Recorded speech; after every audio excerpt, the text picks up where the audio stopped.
Egg count कम होने के क्या कारण होते हैं और क्या कम एग काउंट के साथ प्रेगनेंसी पॉसिबल है, आज हम इस वीडियो में ये डिस्कस करेंगे।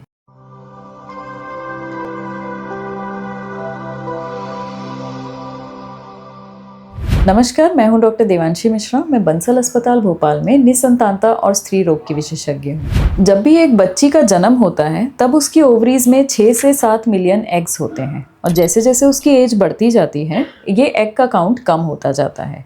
इस प्रोसेस को हम अट्रीजिया बोलते हैं और 50 साल की उम्र के आसपास जब पूरा एग काउंट ख़त्म हो जाता है तब मेनोपॉज आ जाता है। इसी वजह से फिर पीरियड्स आने बंद हो जाते हैं। ओवेरियन रिजर्व का पता लगाने के 2 मेन तरीके होते हैं। पहला होता है AMH नाम का ब्लड टेस्ट जिसको हम एंटी मुलेरियन हार्मोन कहते हैं। दूसरा होता है एंट्रल फॉलिकुलर काउंट जिसमें कि हम सोनोग्राफी के थ्रू ओवरीज में फॉलिकल्स को देखते हैं। तो AMH की नॉर्मल वैल्यू 3 से 4 नैनोग्राम पर ml के आसपास होती है। एंट्रल फॉलिकल का काउंट 10 के आसपास अगर हमें दिख रहा है तो ये नॉर्मल कहलाता है।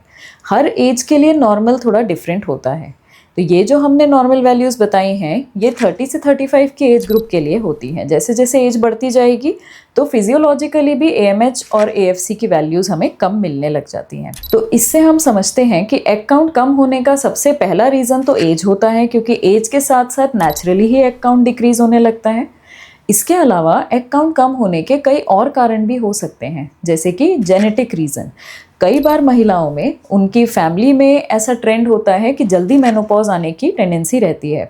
तो जैसे उनकी मदर को, उनकी सिस्टर्स को भी जल्दी मेनोपॉज आ गया हो, ऐसी हिस्ट्री हमें मिल सकती है। तो ऐसे में कई बार जेनेटिकली ही एग काउंट जल्दी कम हो जाता है, मतलब ओवरीज की एजिंग जल्दी हो जाती है। तो ये एक इम्पॉर्टेंट कॉज होता है। तीसरा कारण होता है ओवरी में हुई सर्जरी।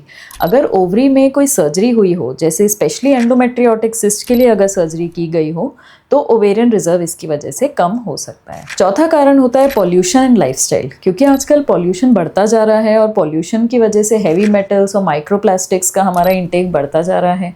तो ये भी अपने आप में एक बहुत इंपॉर्टेंट रीज़न है जिसकी वजह से कि एग्स का नंबर और क्वालिटी सफ़र करती है। फिर एक इम्पॉर्टेंट कारण होता है कीमोथेरेपी और रेडियोथेरेपी यदि हुई हो, क्योंकि कीमोथेरेपी, रेडियोथेरेपी से भी एग काउंट कम हो सकता है और एग्स की क्वालिटी ख़राब हो सकती है। ये एक इम्पॉर्टेंट प्रीडिस्पोजिंग फैक्टर होता है। कुछ इन्फेक्शंस भी होते हैं जैसे कि जेनाइटल ट्यूबरक्लोसिस। अगर जेनाइटल ट्यूबरक्लोसिस ओवरीज को अफेक्ट कर रहा है तो फिर ये भी एग्स की क्वालिटी और नंबर को अफेक्ट कर सकता है। कई बार ऑटो इम्यून डिजीजेस भी कंट्रीब्यूट करती हैं अर्ली ओवेरियन एजिंग के लिए और इसकी वजह से भी हमारे एग काउंट में प्रॉब्लम आ सकती है।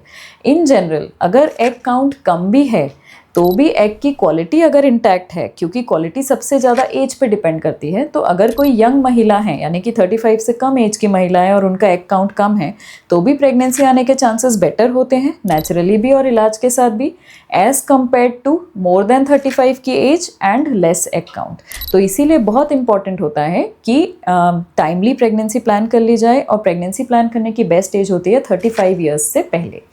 आशा करती हूँ ये इन्फॉर्मेशन आपके लिए यूज़फुल रही होगी। तो ऐसी और इन्फॉर्मेशन पाने के लिए इस चैनल को लाइक, शेयर और सब्सक्राइब ज़रूर करें। Thank you.